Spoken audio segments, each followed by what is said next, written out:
I was born here, and this is where I grew up.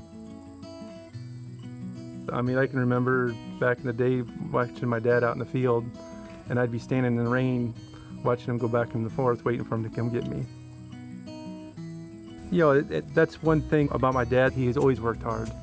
That's what makes me proud to be his son, is he's worked for everything he's got. I knew from a really young age that's what I wanted to do. I hope my dad's proud. I think so. We get along pretty good. It's a family business. You know, my mom cooks us all lunch. My sister helps out. It's been a nice family operation.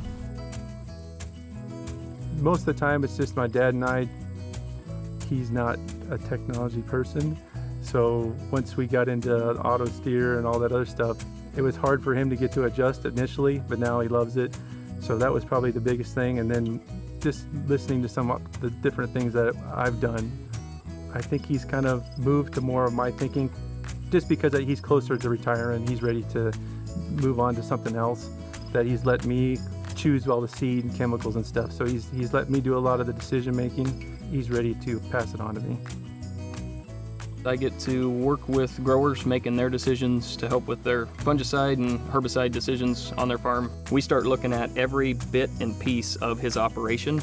Once you add up what the herbicide's doing, what the fungicide's doing, what he's doing with his equipment, as we put that full plan together, each and every year you can see that build up and make him more profitable and much more sustainable. The land means everything. It's how we make our living. So if it's not producing, we're not making money. This area specifically, what you honestly see is a lot of urban sprawl.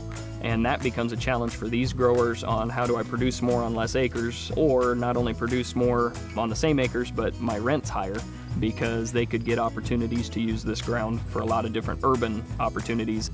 The big key obviously boils down to helping them be more profitable, but if you dig a little deeper, a lot of that comes down to the idea of how do we stay profitable enough to continue to build a legacy. I mean, every year's different.